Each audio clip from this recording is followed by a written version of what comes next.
is Brian Flowers. I grew up in a small town in Stedman, North Carolina. Population 500 people. My father was a deacon there. While I was there, heavily involved with the church. After high school, I decided to join the U.S. Navy. Spent 10 years there. Served on 2 different ships. I got a job offer down here at Grand Gulf Nuclear Station in 2014.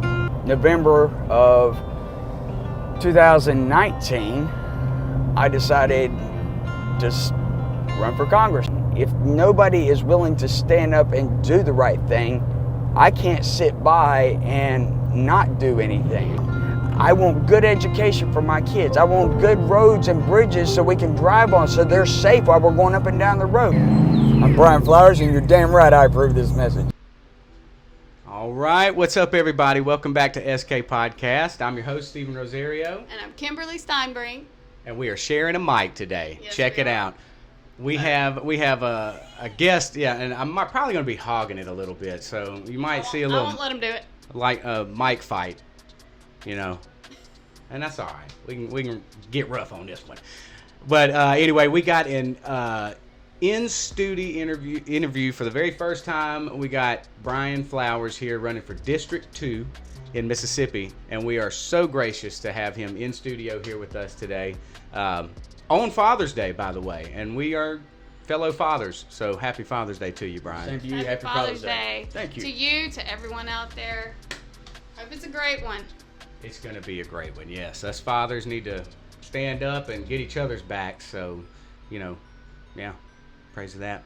But we're going to hop right into this. We just got excited when we got, Brian was gracious enough to actually come in studio and meet with us and just have a few questions about District 2, how he's going to, we're in a primary right now with, he's running against Ron Ehlers. And, me and Kim, if you watched our last episode, we had our views on both the candidates in this primary. And as you can see, we kind of leaned towards Mr. Flowers a little bit on this one. Just mine was, the passion I saw, the charismatic, attitude you had about it. I can see that's exactly, just that alone is Fighter attitude. Yeah. You need. We need some fire in DC, period. Yes. And we need it here in Mississippi, and we haven't had it. Yes, we do. Yeah, and yes, we do. So, when we saw that with our last episode, we just wanted, we reached out. We want to get some we got a few questions here that we want to just get more specifics on, get detailed with it, and so you guys, you viewers, can actually look at this, see the heart of Mr. Flowers, see that this is a real thing, and this is something that he has the passion to do, and that we need somebody with that type of passion. So I'm glad you're here, man. Thanks for having me. I appreciate it. Ready to start it off. Yeah, but All right. you got our little list and everything. So I know we did play the ad, and I appreciate having the ad to get to know you, and where you have come from. I do also know that. So where did you meet your wife? I would like to know the story. I actually met my wife on the USS John C. Stennis, which was my second ship. Met her. She was an electrician. I was a mechanic. We were senior enough, and were able to work out with our work centers, individual work centers, to be able to be put on the same duty section, the same watch team. So when we were out at sea, we were on watch together down in the engine room. She was in her compartment, I was in my compartment. Sure you were. Doing our, yeah, sure we were. And actually, her job, the electricians on the aircraft carriers, they sit in a room called the EOS, enclosed operating space, and they're actually operating the throttles, which was funny because she was operating the throttles for the engine that I was walking around maintaining. Oh no! So if she, if she would, get a little too fast, I'm sitting there yelling at the bulkhead, slow it down. So y'all communicated. Would y'all have like direct communication? No. When she was in there. Oh, okay. No, she was in the EOS with the watch officer, taking direct orders from him. All only thing I was doing was maintaining the engine. the 100,000 gallon a day 6-stage evaporator that made our fresh water, and that was one of 4. Yeah, we got to meet them there. When we pulled into different ports, whether it was Malaysia, Australia, Hawaii, Japan, all these different ports that, a lot of people pay a lot of money to go to for like honeymoons and things like that. We got to go with the Navy, and because we were on the same duty section, we were each other's Liberty buddies, and we went out together. Check it out. And got to spend a lot of time. But I like that term, Liberty Buddies. Liberty Buddies. That's right, Liberty buddies. That's like a global cruise that y'all had, man. Yeah. More or less. Kind of like a get to know each other and get the cruise at the same time. That's awesome. Well, it was funny enough. We were engaged on the Stennis because you can't be married and be on the same ship. So you can only be engaged at most.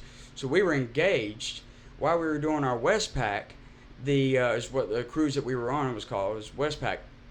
But while we were on that, the pastor on board the ship was doing our premarital counseling, and at the same time, her mom was back in Kansas putting together the wedding.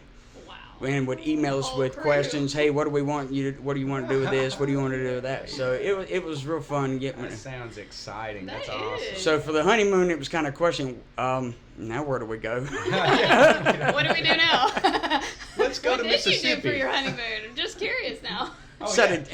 Still working on wanting to get her over to the Mediterranean where I went on my first 2 ships. So she hadn't been over there. I have. So I know a couple places to go. I've only seen pictures, but I know that's got to be nice. The Med is absolutely beautiful. Oh, nice.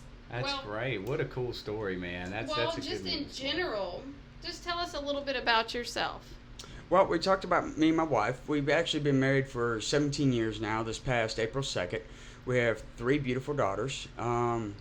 Let's see, one just turned 14. So I got a 15-year-old, a 14-year-old, and a 12-year-old. So I got my hands full. I know I'm in trouble. Once they start getting into and start bringing boys home, it's going to have to be a shotgun with their name engraved on the barrel. So, but yeah, that has the family. I actually grew up in a small town, like we said in the video.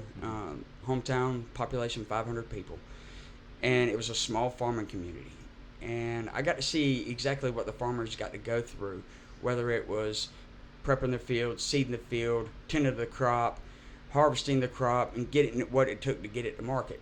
I also worked with a lot of the cattle farmers around that area, helping bring feed in, hay in, get hay and whatnot out to the fields for the cattle.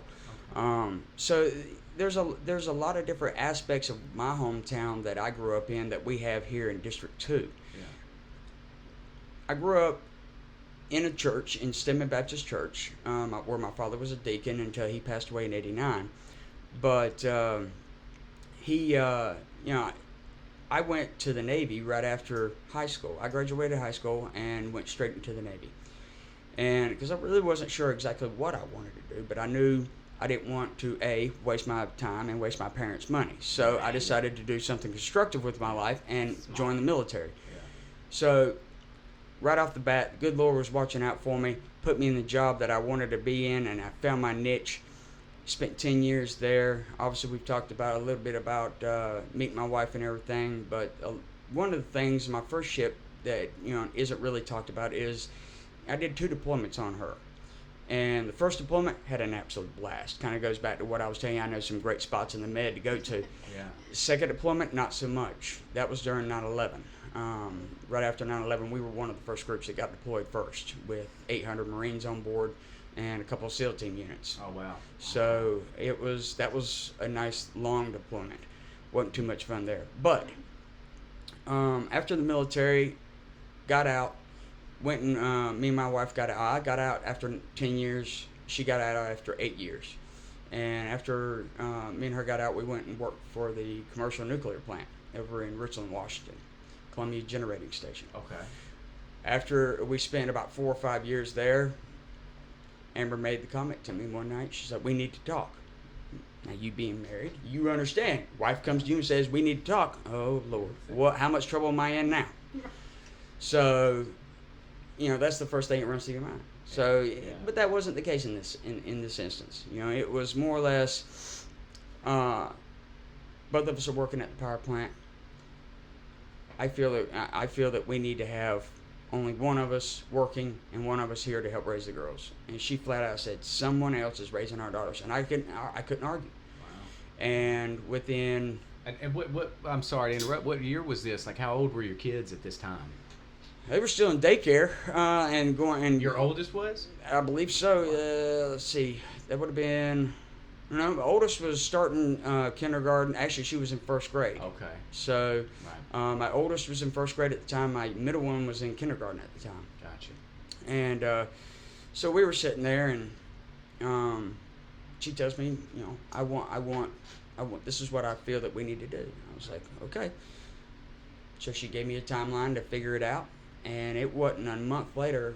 I got an email from a headhunter from Grand Gulf Nuclear Station. They were looking for a mechanical planner, and not maybe another month after that, I had a job offer from Grand Gulf, Okay.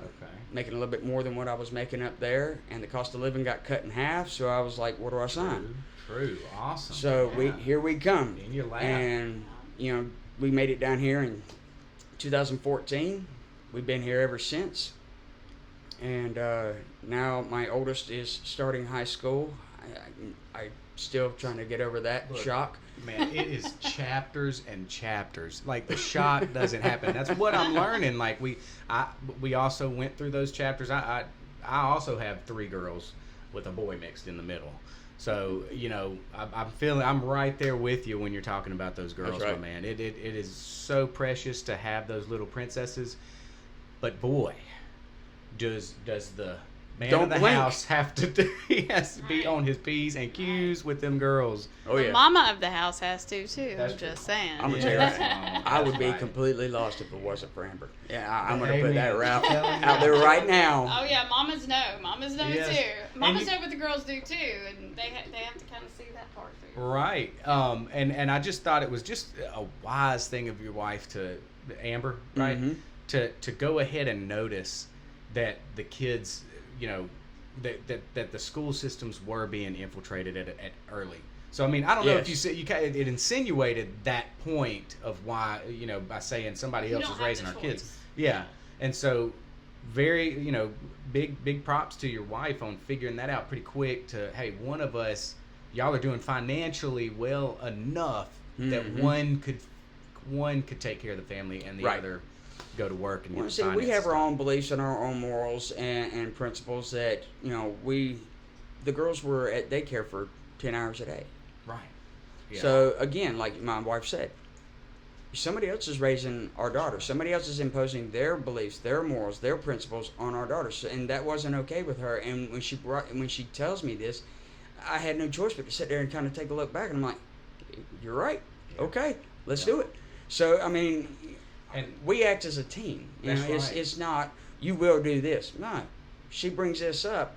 You take a step back and you look at it, and yep, you're right. yeah. And it's the same way with me. If I bring something up, she does the same thing. So, you know, it is a team effort. That's why we've been married for 17 years. You know, I haven't screwed that part up. Yeah, that Thank takes God. a team to make it last 17 years. That's for sure. Yeah. That is for sure. Well, that's awesome background story, man. I mean, I Yeah. just sounds like you got a Definitely. lovely family, man, and y'all are just doing. And you have kind of a personal passion, it seems like, to getting some of this stuff done, because That's right. you know how it is just within your own family and what you want. Just like what I want for my daughter, but I want it for everybody as well. You Mhm. know, it needs to change. And that's right. And that's one of the reasons I jumped into this whole race in the first place, even back in 2020. November of 2019, I sat there and we were on the back of the porch. We just got done with dinner. We have our little routine that we do every night. You know, get done with dinner. Me and Amber go out back. We read. Let the girls kind of veg and on their little iPads, and everybody just kind of wind down for the evening. Yeah. Well, we're out there, and I put my book down, and I looked at Amber, and it was like something smacked me with a ton of bricks. And it was, I need to run for Congress. Wow. And she just looks at me, "Are you crazy?" Good chance of it. So So, this was something that Amber didn't bring you to the side and say, "Hey, look, nope. she didn't bring this up. This This was you." But once I explained to her why, Mhm. because our girls are coming up in an education system that is starting to indoctrinate our children. They are pushing their beliefs, their principles, and their morals on our children. The exact same reason why she wanted one parent at the house to help raise our children. Now the people are coming to the schools to try to influence our children. Yeah. And I'm sorry, I've got a problem with that. No, there's no reason to be sorry about that, and that's one of the things, I have found, like, me and my wife, we have to have two jobs right now. We just have to, and so I'm actually, what I'm finding out that we're having to do is we got to up our game when we do have time with the kids. So what we're doing right now to combat this indoctrination that's going on into our schools are, when they come home, I want to know what was told to them. I want to know what kind of conversations came about today, and not trying to. I try to do it a little, laid back way where they're not, where they're not intimidated or anything by. I got to tell Dad what I did today. But we just, as fathers and mothers, we're having to step up and really get involved in everything they're doing. And that's what my motivation or my advice to you parents out there that can't, actually stay at home with your children, or homeschool or anything like that. Just, we got to step it up and just be intent on getting into what went in their heads today. That's right. What kind of things, if you see some issues that they're facing, try to have those sit down moments and those times where it's mom and daddy talking to me. It's not a counselor at school giving me the, Well, Stephen, here's the next thing, is you also want to have somebody in office that is in my Can position. legislate Well, on those exactly. issues. That can put a stop and a squelch to them trying to put CRT or That's even like when I met Kim at the Board of Education. MED. I got up there and I made the comment. I was like, I'm not here. I am here as a political candidate, but I'm speaking as a father of three, and what you guys are doing will directly affect all three of my children that are still in the school system. That's right. So here's the thing. You need somebody in legislature that knows, one, can identify with the young people coming up that possibly has children of their own. Yeah. That it is personal for them. They want the best possible educational opportunities that they can be given to their children. Right. You need somebody like that instead of somebody that doesn't have kids in the school system, that is out of touch, out of place, out of tune, and doesn't really have a horse in the game or a dog in the fight, however you want to call it. Yeah. Right, So, exactly. Look, I do want to kind of piggyback off of the passion that you had, or really, I want to know, like, the specific.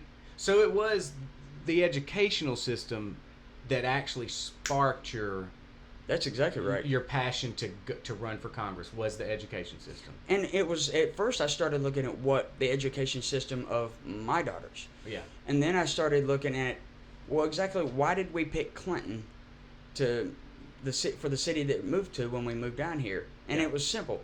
What school system had the best school rating closest to Grand Gulf Nuclear Station? Okay. And it was Clinton. Yeah. And they had an A rating. Port Gibson, failing. Vicksburg, at the time it was a C. I believe now they're a D or even an F. And then I started looking at all the school districts up and down the Delta. Failing. I'm like, now wait a minute. How in the heck are we doing this to our children? They are supposed to be the future leaders of our nation. They're supposed to be the ones that take our place, and we're letting them fail. Yeah. Why? Right, exactly. What a noble reason to want to start the fight and the battle, the uphill climb to actually run for Congress. That is the issue. Our children is what they're after right now. I truly feel like that it's really kind of a plan almost. Like we couldn't have like our kids were doing so much better with less money.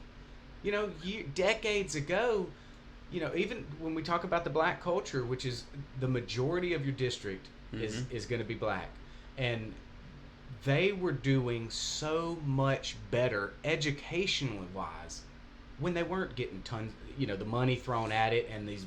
Exactly. And that's one of the other things that I want to see done with education eventually. And I know I'm not going to be able to go walk up to D.C. and say, here, flip the switch and it's going to happen. Right. But eventually, I would like to see the U.S. Department of Education completely dissolved. Get that carrot taken away from the states. Give the control of our children back to the states, back to the parents. Because as long as the if you are receiving federal money from the government, they can sit there and say, well, you're receiving federal money, so you have to do what we tell you to do in regards to this topic. Exactly. No, it doesn't work like that. The parents have the final say-so. These school boards need to understand that, and when they start saying, oh, well, the parents are getting uppity about certain items, well, you better take a step back and figure out why they're getting uppity about certain items, not just sit there and complain to the federal government and have the FBI put them on the FBI terrorist list. And a lot of times they can't even handle when you bring up the materials that their kids are shown in class. They're saying it's inappropriate. Don't bring it up here because it's inappropriate. And you're saying, but it's okay to do to my child. And they really do. I mean, to be honest with you, with the Department of Education, a lot of it is bloated salaries. That's where a lot of that extra money goes. It's just to pad their pockets a little bit more. Well, the school superintendent for Jackson Public Schools, $200,000. He makes as much as the president. Are you serious? The president of the United States, he makes the exact same. And he has a failing school district. I'm sorry. If you have a failing school district, you don't... every year that your school district is failing, your pay should be docked until you figure it out and give it to the school district. That's right. Performance-based salaries. It definitely, and that's where now I'm not educated. I don't want to even pretend that I'm educated in like the teachers union and all that. I just know that it is not performance-based salary setup. No. So I would like to personally see that more, because I just think that the teachers, of course, just not common sense. You start getting A's, you start getting good grades coming through. I mean that they're going to want those teachers, and they're going to be looked for, they're going to be searched for, and money talks. I mean, start paying these good teachers what they deserve, and not just base it on just some flat line salary thing where they don't give any. Here's the other thing that needs to happen: choice schools. Yeah. And the money that the schools get for each of the children, that money needs to follow the child, not just be paid at the beginning of the year. Okay, this school has 600 students, so you're getting this amount of money for X student. If that student leaves in the middle of the year, that money stays with that original school, and they go to another school. Now that new school has to fund the resources required to educate that child with no additional money that they were given at the beginning of the year. So that would entail like a lot of our military that get transferred in the middle of the year. We have friends of ours that got transferred in the middle of this past school year all the way out to California. So they moved. Just because it's out of state doesn't matter. That money follows those children. They had 3 kids. So so there needs to be more somebody on the books, enforcement of where this money's going. It does make for better competition between schools and school districts of being able to hold the students there, because that also allows for, if there's something in one school that you're having a hard time with, they're going to want to keep you because they want your child to be able to still have the funding stay with your child. Right. So I mean that makes a lot of sense in that area as well. I mean, it makes giving them the parents giving the parents the chance, if their school district is not up to par and they do not feel that their child is getting a good education, to be able to pull them out. But like you just mentioned, it gives the school that is losing that child, why are we losing all these kids? It gives them a chance to really evaluate and redirect. But the thing is that I'd like to see done is at work, at Grand Gulf Nuclear Station where I work at, if we are missing out and not hitting the bar in a certain area, we do what's called a benchmark, where we go and to another site that is doing well in that area. We learn what they're doing well, what the inspection teams have said Yeah. that they're doing well in this area. How is it that you're doing well in this area? Yeah. What are you doing? And then we bring that back and try to incorporate that into our station. So I want to do that here. Like Right. if Clinton's Makes doing a good sense. job and Port Gibson's doing a bad job, send people from Port Gibson. What is it that you are doing? Or have a team put together that goes and evaluates Clinton, evaluates Madison, Yeah. evaluates all the schools that have an A or B at the lowest, Yeah. but at Yes. least an A. This is what these schools are doing well, and then evaluate all the other schools that are not doing well. These are the areas that they need to improve in, and then Yeah, because move forward. It really is. It's just like a money throwing thing. I don't know how they expect that money is gonna better the Magically performance of make it the better. child. You know, I mean, you can as long as you are giving that child time to pick up. I mean, I don't know if they need to lower the amount of students that's in a classroom, but yeah, like that, if they had some kind of oversight of went in there and said, hey, Clinton's only got 18 kids in their classroom and they don't go above that, but see, y'all got 25. That might be something that could be worked out. Right. You know, I mean, there's so many common Definitely sense good things. starting points on something like that just it's gonna equal Something's better got to give. education Yeah, either and way. I haven't heard any Bennie Thompson's Sure, it's nothing like I that. haven't heard anything, any kind of So- examples or something he can do right there. But all right, education. we gotta move on from education, even Yeah. though that we know that That's that is one of where your our- heart it's one is. of our passions. It That's is. One of yours, You share so. that with us, you know. I mean, we do have big families here, and you know, shoot, from when you decided to take the kids out, or when Amber decided to take the kids out, oh my gosh, has it gotten so much worse Mm-hmm. than That's that? right. You know, and now we're even seeing it sneak into our little libraries, and now they're trying to go younger and younger, and so definitely, I'm glad that is the core of where you got your passion in wanting to run for Congress. It wasn't, all these taxes are horrible. It's my children. And so that should be a shout out to every one of you listening, that this guy's worried about his family first. God, family, country. Okay? If he's got God in his heart, it's going to spread to his family, and it's going to spread from there. And that's the kind of leadership that we're going to need here in Mississippi to take on Eller first, and then to hop on the Thompson and just knock him out, man, because we're going to get out there before November, man, and we're going to push this. I'm telling you, I've got some friends in that culture right now, you know, and I plan on just I plan on spreading the word of just the Thompson blindness that they have right now. It's just it's such a blind vote that's going on right now in District 2, and if we're going to open the eyes of anyone, and you're going to open the eyes of anyone, this is the year to do it. So I just have God's favor on you on this one, man. I'm telling you. And so the thing is this isn't even a race issue that No. a lot of times politicians try to throw out. This has nothing to do with race. And this is what I've said in that video that you played.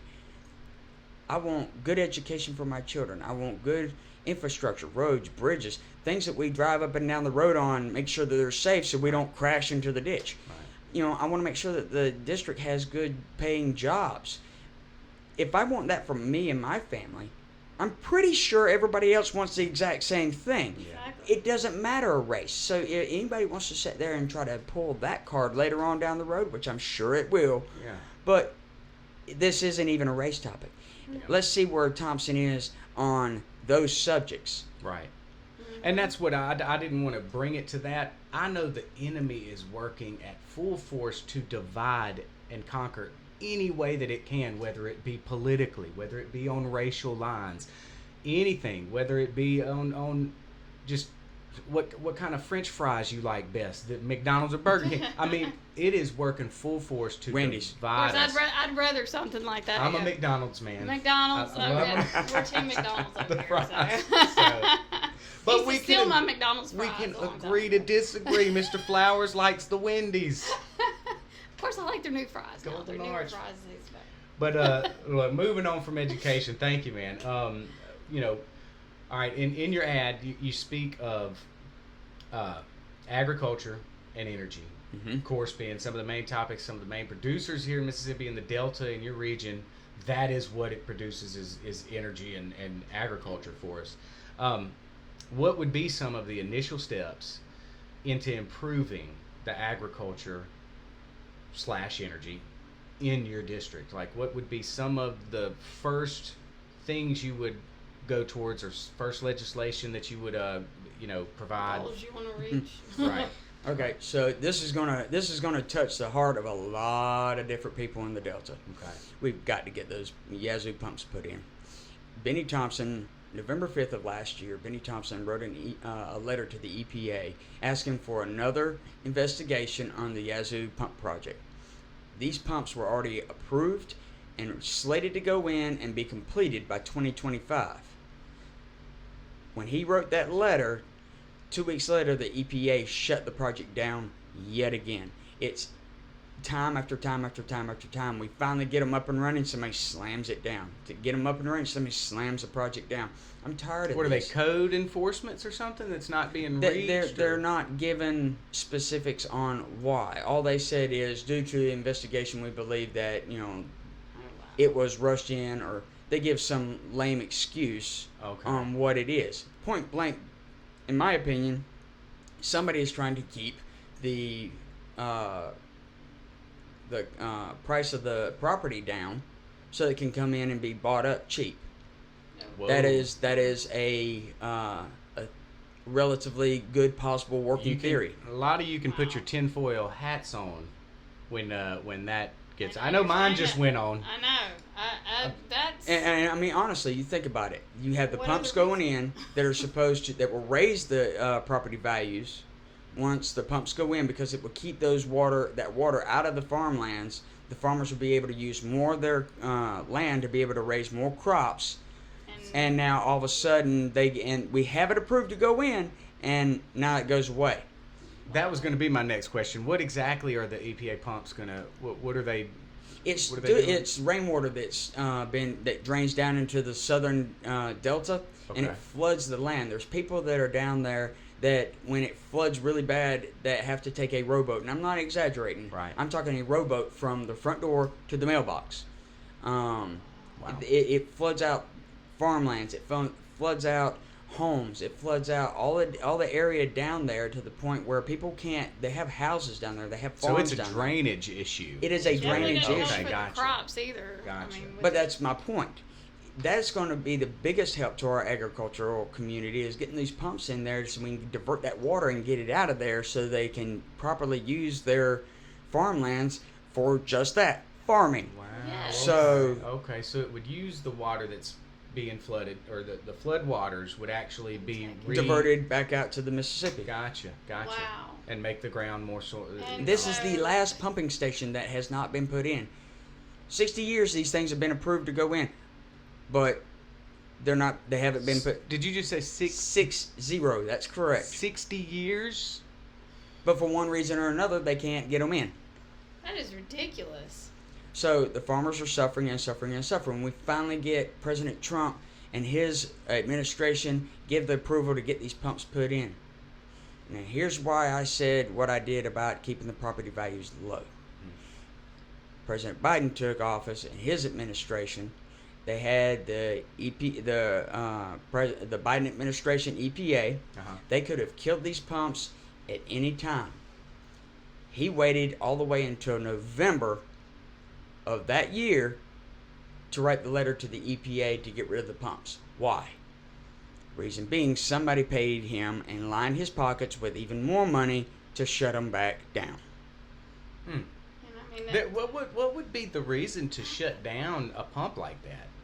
Like I said, lower the property and see, values. so you're saying when you get in there, you would be digging for answers on this. The answers are going to come out.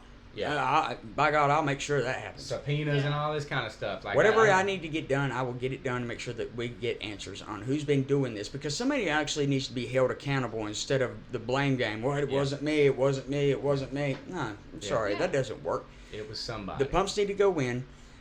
People need to be held accountable on why they haven't been going in.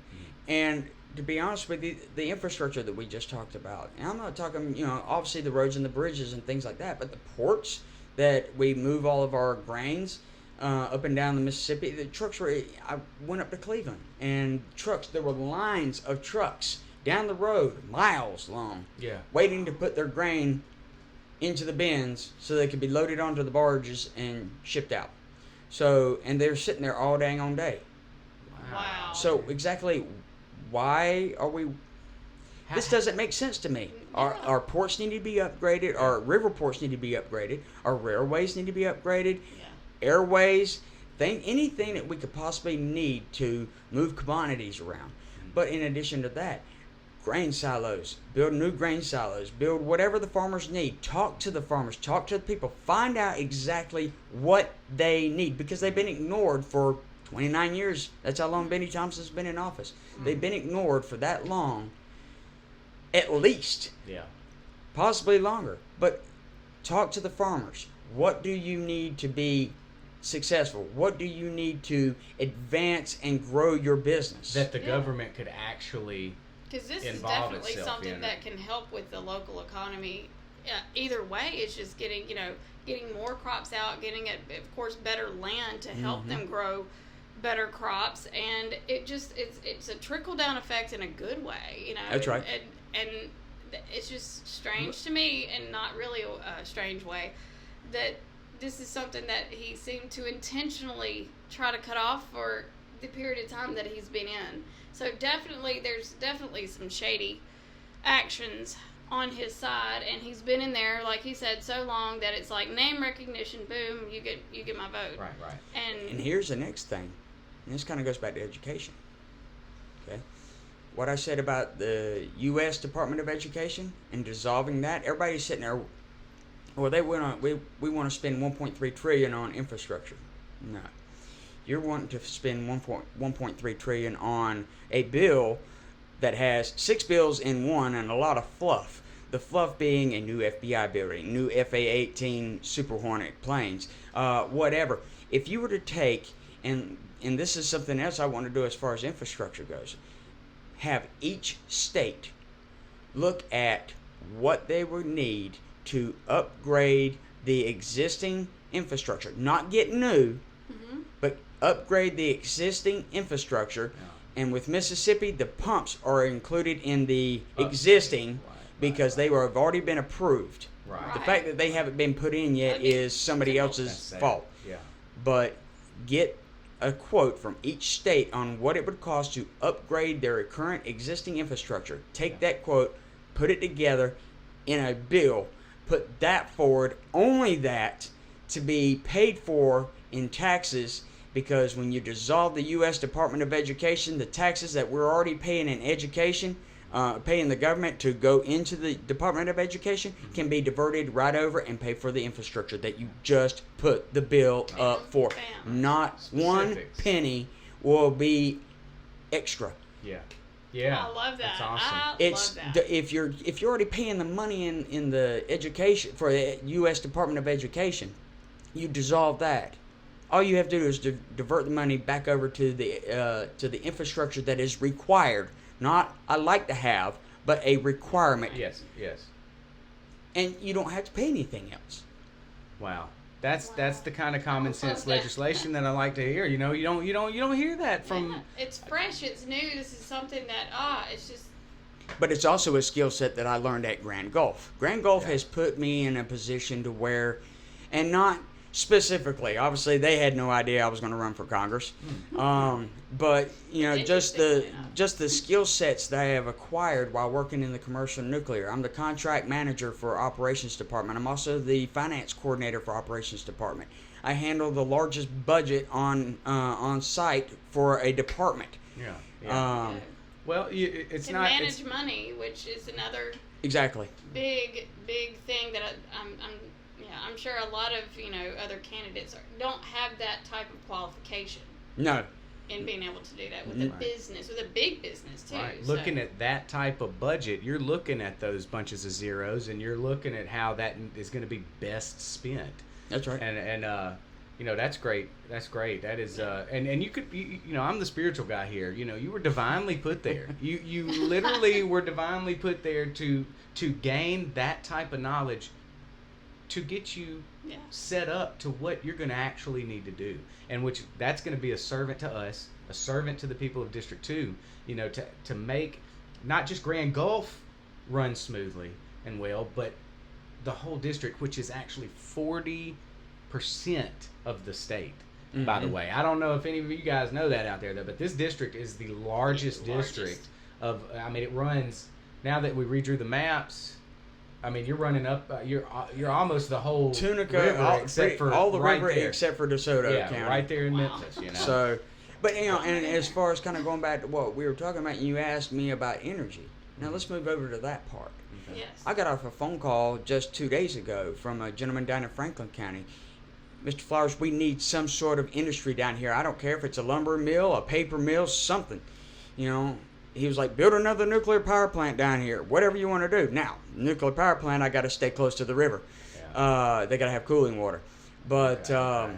You know, and that's not out of the question. You build another nuclear power plant, a modular nuclear power plant, which is much smaller than Grand Gulf. Grand Gulf is a ginormous monstrosity. I mean, this thing is huge. Yeah. But you build a modular nuclear power plant that has multiple different reactors in it, much smaller. Okay. But whenever you have to refuel, you just take one down at a time, and you never have to come offline. You keep generating electricity constantly. Wow. So there's different ways. There's different ways of putting this stuff together. And people that are sitting there saying, "Well, we need more wind and we need more solar." I hate to break it to you, but that's not going to do the trick. If you're wanting to do it on large scale, now if you want to put solar panels on your house, right, that can help. Help with the electric bill. Good on you. Been my argument since the get from those things, man. And be able to do man. both, because then you got, winters you got ice, you got freezing, and all of a sudden your power is halfway or less because you only relied on that. Well, the big energy, is fossil fuels and nuclear power. These fossil fuels wanting to move away from that, just like that. I mean, that's ridiculous to do, and we need that to move us into those new types of energy, algae. They're looking at all kinds of little things, and that's great to look at. But you can't shut down production of the only source that actually we have enough of to move us into this new step. We're going to need that energy to move us into the new steps and the new ways of getting that energy. But I did have a question on, and this is random. I don't know. We are very layman at the agriculture and the energy, but as far as Mississippi goes, would the Delta or would your district be able to sufficiently provide all of Mississippians, or if you worked with the other district, with the other representatives and everybody, to sufficiently run Mississippi with energy and agriculture? Grand Gulf by itself be able to supply that. What does it do right now, Grand Gulf? How much energy does that put out? Is it just for Mississippi that it does it? No, it covers several states. It does? Okay. But I mean, it sends it out. Basically, it sends it out to the grid, and then the distributors out there, they send it to where they need it to. So it could stay within Mississippi. It can go outside of Mississippi. Let's say you had a nuclear power plant or any other power plant out there that had to trip offline unexpectedly, right? Yeah. They're shifting substations around to realign power so that people go out and there's no power interruption. All right. Wow. See, I didn't even know what a nuclear I know, energy does, Let's put it this way. Grand Gulf Nuclear Station is the largest boiling water, single unit boiling water nuclear power plant in the United States. Okay, it's the fifth largest in the world. Fifth largest in the world right here. Wow. Single unit boiling water reactor. And you have other reactors out there that are PWRs, pressurized water reactors. Okay. Dual unit, single units, whatever. Is there one that's more dangerous to the climate? No. Just thought I'd ask. There might be somebody out there worried about the climate changing going on. See, and that's the best thing about nuclear energy. It's carbon free.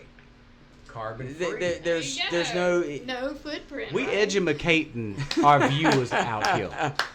We need it. We need it ourselves. It doesn't put off the carbon like a fossil fuel would plant, whether it's gas or coal. Take your pick. So nuclear power is a clean, quote unquote, clean energy. Right. Yes. Right. Is there a push to stop or slow that down at all from our administration right now that we're dealing with? To be honest with you, I'm not 100% sure. Okay. Look outside looking in, maybe, because they're pushing this Green New Deal. They're pushing this the solar panels, the windmills. It may come down the line at some point. Maybe. They may. I know we're not readily building brand new nuclear power plants. Right. Every day or every week or every year anymore. So we're at least upgrading them, right? we are upgrading them. Okay. In fact, existing. See, that's something that goes into your field of work that you are going to bring out to just normal, roads and that is something that's coming from your job. I can't think of the word. Yeah, Grand Gulf, we do periodic upgrades on our systems all the time. Right. So as new industry technology comes out, we I was just relating those. it to that bill that you were talking about putting it. Yeah. Mm-hmm. Yeah.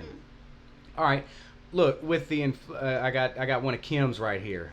All right. Okay. That was yours, wasn't it? Mm-hmm. With inflation rising and production, gas, food, and other necessities costs are rising, leading to shortages. Do you have any ideas of bills you would propose? Propose. I'll read it. Let you read that. Yeah. Okay. You do it in my voice, okay? No, but seriously, with the inflation rising, of course, and I know all this is going to, if it hasn't yet, lead to shortages. Is there any ideas of any bills that you would propose, like once you get in office, to curtail any of this? Okay, so to start to answer your question, this is going to be a process. Okay, I had a gentleman ask me, how does Brian Flowers plan to make gas prices go down?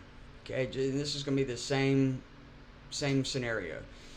President Biden, within the first hour, started undoing what President Trump put into place. It took him less than an hour to undo majority of what he did.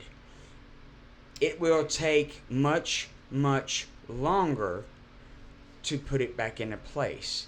You can flip the switch off and get yourself in trouble, but to turn it on and to get things rolling again is going to take literally an act of Congress. And I'm here, just quite frankly. So bills that I would want to see put back in place, I would want to see the Keystone Pipeline started back up. What needs to happen is every energy sector that America has, I don't care which one it is, wind, solar, nuclear, fossil, hydroelectric, whatever you want to... Existing. Everything needs to be brought to bear. We need to get our energy grid back up. We need to get that pipeline completed, that Keystone Pipeline completed, to bring more petroleum into the United States, have it go down to our refineries, and start getting gas back out to the people. That's going to take time.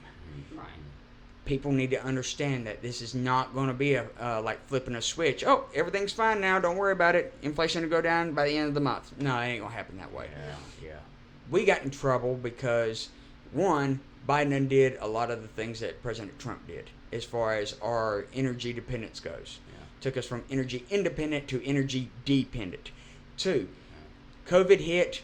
Yes, that was a bad thing, but when you start paying people more to stay home than to go to work, and you got more coming out of the government than you have in taxes going in, that's like anybody's household. You, me, any of us. Yeah. If we have more bills coming out than we have coming in, we're going to go bankrupt, just right? Ingredients for disaster. Exactly. If you can get by on a credit card, but only for a little little bit of time. Tell me about it. Okay, until you max it out. Very Now, once you temporary. max it out, now you're done. Now you're bankrupt. Now nobody will touch you because your credit is shot. We are taking loans from other countries and sending it right back out the back door to places like Ukraine, to other countries that, look, we have our own problems here. I understand they've got their problems, but we've got our own issues here. Baby formula, we need to get factories back up and running. I'm sorry, the people down at the border, they're not American citizens. And for me, and if it's a choice between a immigrant child and American child, guess who's going to win? The American child. Well, that's your duty. It's my duty, exactly. And that's not being cold-hearted. Mexico, if I come down there, I mean, shoe on the other foot, I wouldn't expect Mexico to come and then afford me food Right. for my family if I... Right. Right. But here's the Same thing way. is, we need to be turning around these illegal immigrants. Illegal. I want to make sure I'm clear on this. Illegal immigrants. Turn them around and send them packing right back to the country that they came from.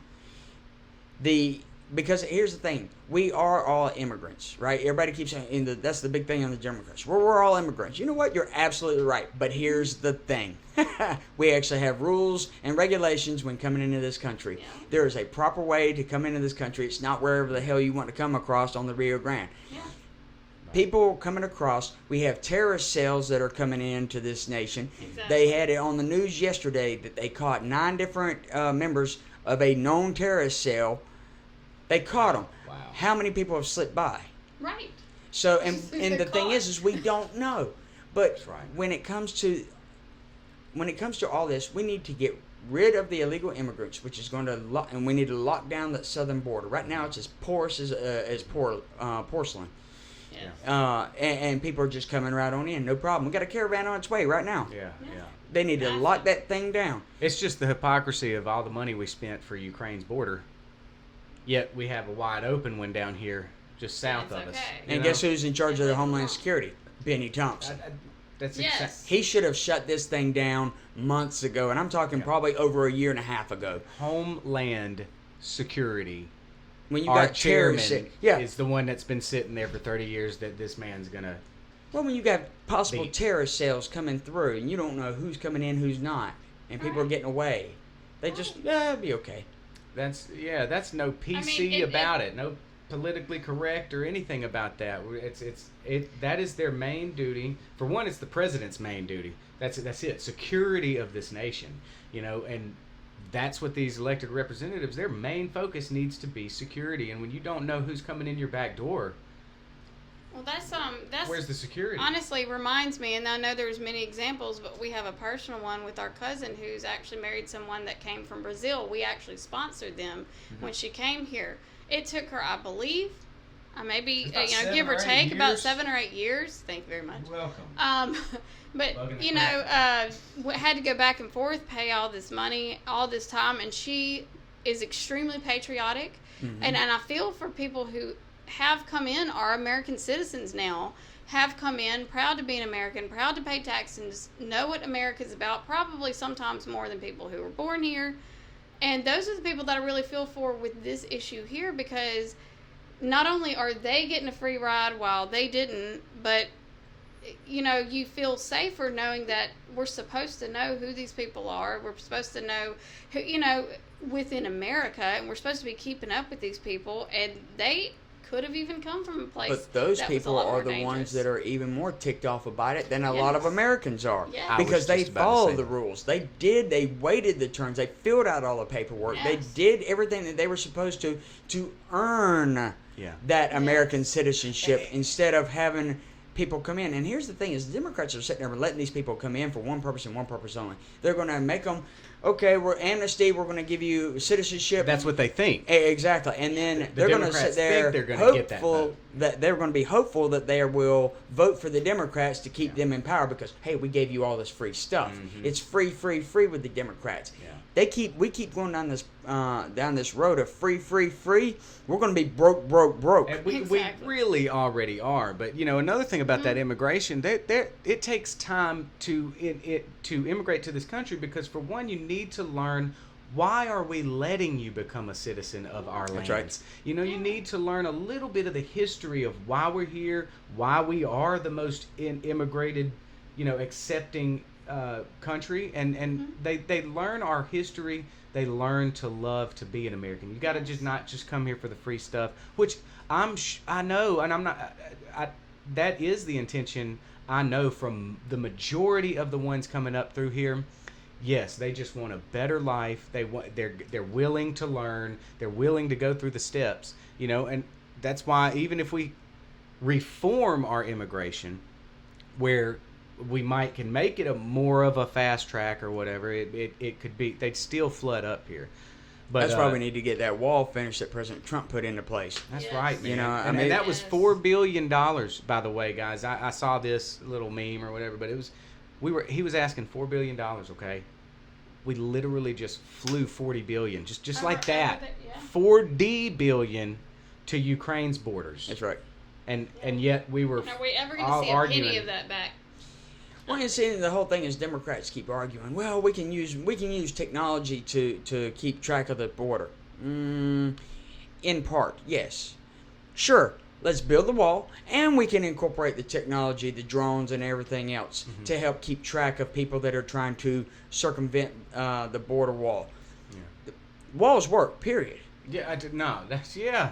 Yeah, That's it the does. basic. Yeah, you're Either gonna. here or you're not here because there's a wall. So we definitely need it. Yeah. And That actually comes to one of the points. What is your stance on work visas, like for the illegal immigrants? Where do you stand on giving them a work visa? How long should it be?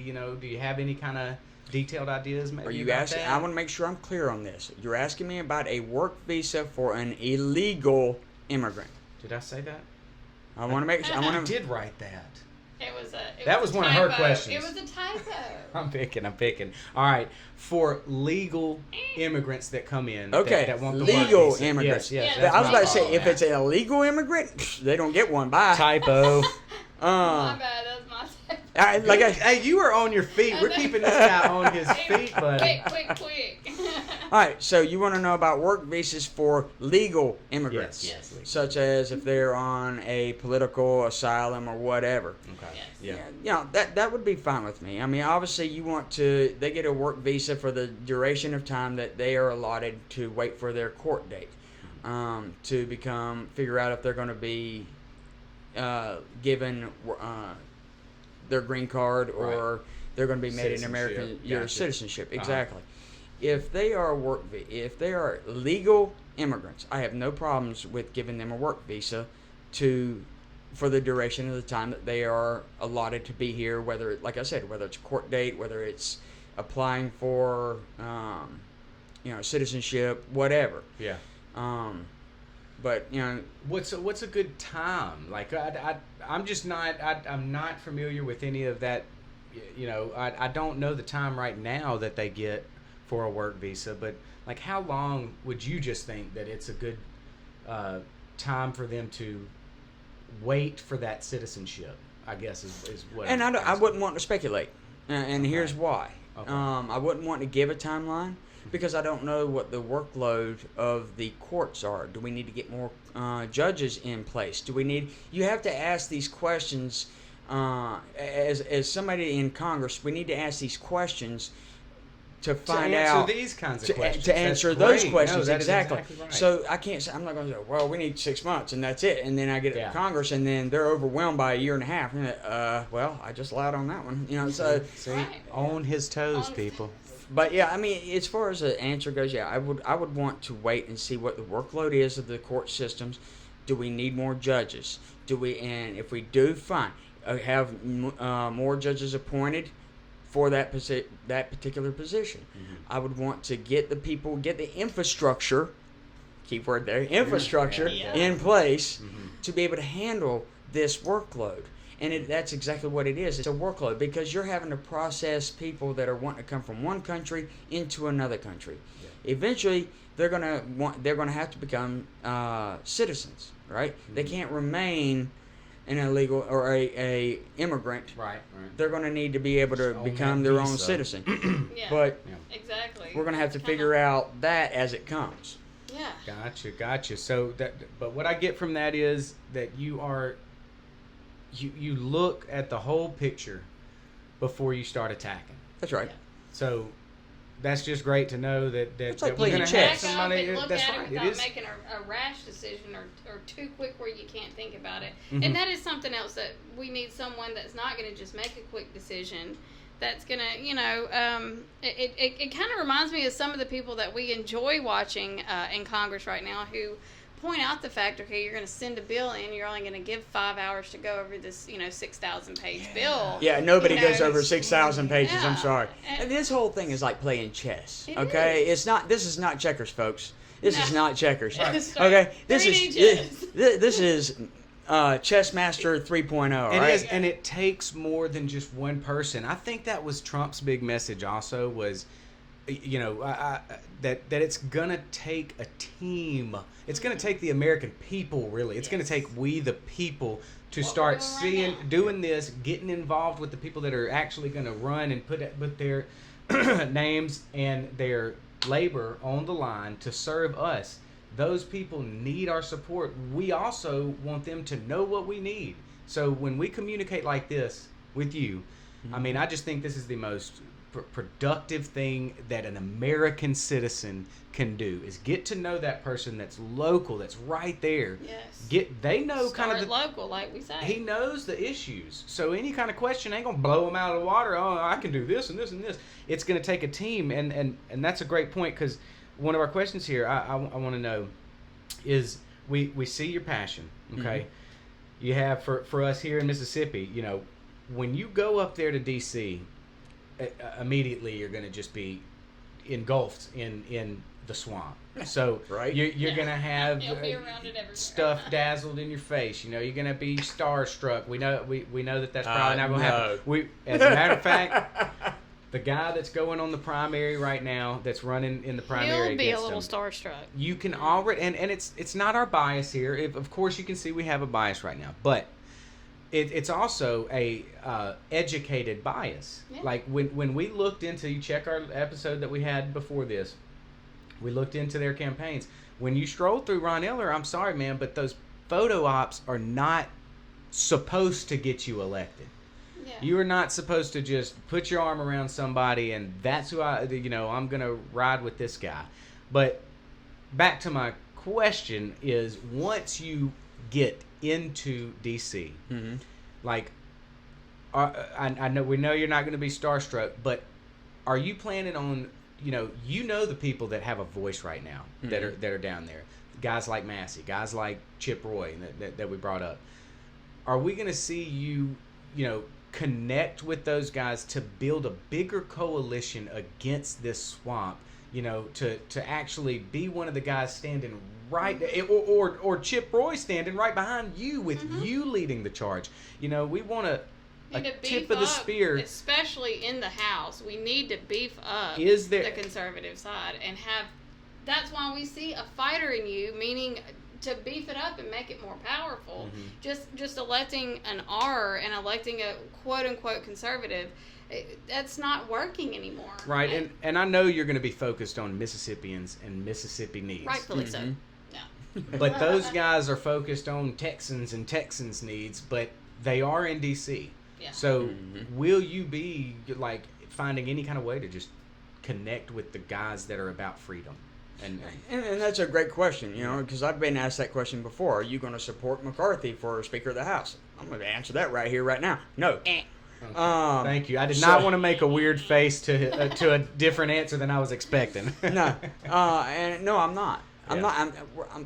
Here's the thing: the American people are tired of the current establishment, and like you pointed out, my opponent Ron Eller is all about hugging up and buttering up and snuggling up to the current establishment, thinking that getting a photo op is going to get him elected. I'm sorry, going after and getting photo ops instead of talking to the people and finding out what they need, what they want, and what troubles they're having to better figure out how you can help them.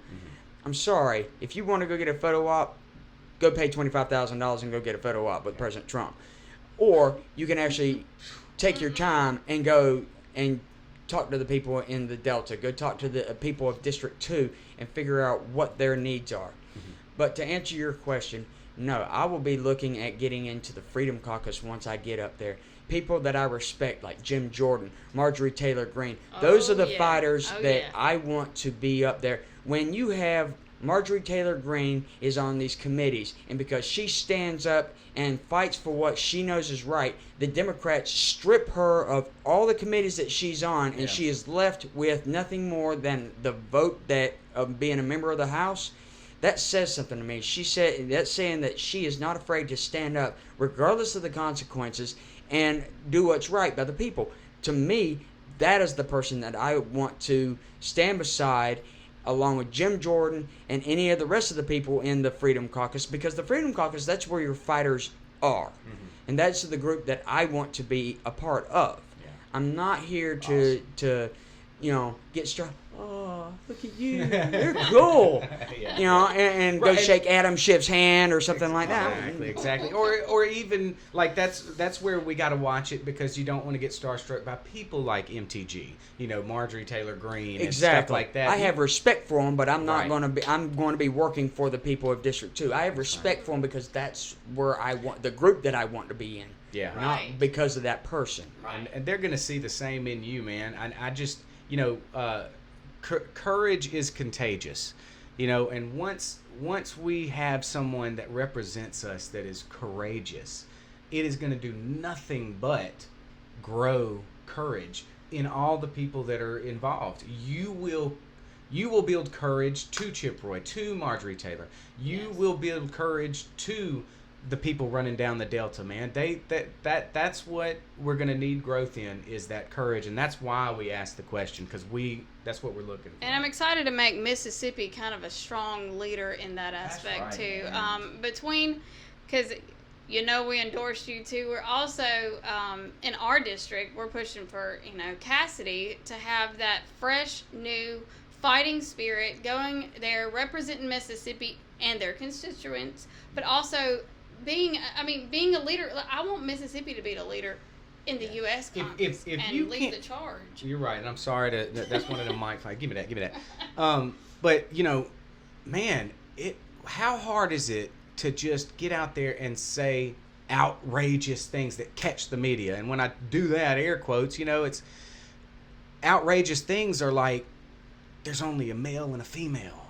Like, that's outrageous nowadays, There's what else? I mean, there's so many things that were so not outrageous 10 years ago that are now. And if we can't have somebody in Congress that can say these, just get it on the map, get it out. This is what Mississippi stands for. I'm not going to pansy around. I'm not going to say the things that, would get people to not come to me because they're on that side. And that's what I see a lot out of guests, out of Tate Reeves, out of these people, out of Dobbs, all these established and just good old boy type stuff, man. You can just real recognizes real, man. Well, the rhinos have got to go. They got to. The current establishment, the rhinos, the Democrats, all of them need to go. And here's the thing: when I say Democrats, I'm talking about the Democrat Party in D.C. Because, like we've pointed out earlier in the show, good point. Many of my constituents consider themselves of the Democratic Party. Most people out there, I'd be willing to bet 85, 90, 95% of the people are really good, honest, hardworking people, regardless of party. Yeah. Yes. I don't care about the party. My whole philosophy from day one, when I came and told my wife I want to run for Congress, vote for the person, not for the party. Don't vote for me because I'm Republican. Yeah. Don't vote against me because I'm Republican. Don't vote for Democrat because you're a Democrat. Amen, brother, man. Look, do the research. Well, you about to get me started up in here, Brian. Well, I'm just saying, do the research before you make a decision. Look at the facts, and you only have to ask yourself one question. In 29 years that Bennie Thompson has been in office, 29 years, has the district gotten better, stayed the same, or gotten worse? And I'm going to drop that and leave that alone for everybody to ponder and think about. because that is the only question you have to ask yourself, and you have to be objectively honest in answering that question. If you could drop the mic, that is where the mic would drop. That would be the mic. Like you just like, has it gotten good, better, worse? Boom. Boom. There you go. And we know the answer to that. And That's right. I hope that District 2 will be able to step up and be able to honestly look at those and answer that question for themselves. Because 29 years, time for change. Time for change. And so runoff is June 28th. So everybody, please get out to the polls. Yes. District 2, District 3, that's the ones that we're both passionate about. So I know that for sure that they have a runoff coming up. District 2, please vote for Brian Flowers. Let's go ahead and get him on the way to getting Bennie Thompson out of Congress, and let's get these Mississippi fighters in here, please. And thank you so much for joining us today. I really appreciate it. Yes. I've had a blast. Such a good sport.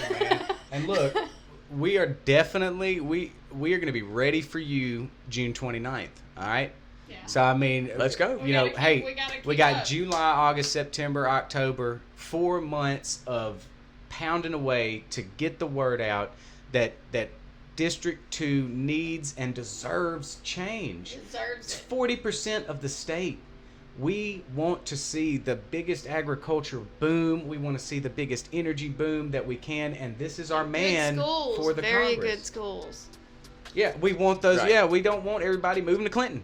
Clinton can't hold it, you know. We're good, but we can't hold everybody. That's right, you know. Right. And people are vamping out of that area, and we don't need that to happen. It's such a beautiful. Well, when you lose 65,000 people Yeah. in 10-year time frame, and the district has to pick up 4 counties just to make up for it, that says something. Yeah. That says a lot, because it's either one of a couple of things: either a loss of jobs, poor education, or infrastructure, Or all the above. or all the above. Yeah. So. You know, and Getting that. more and more that way.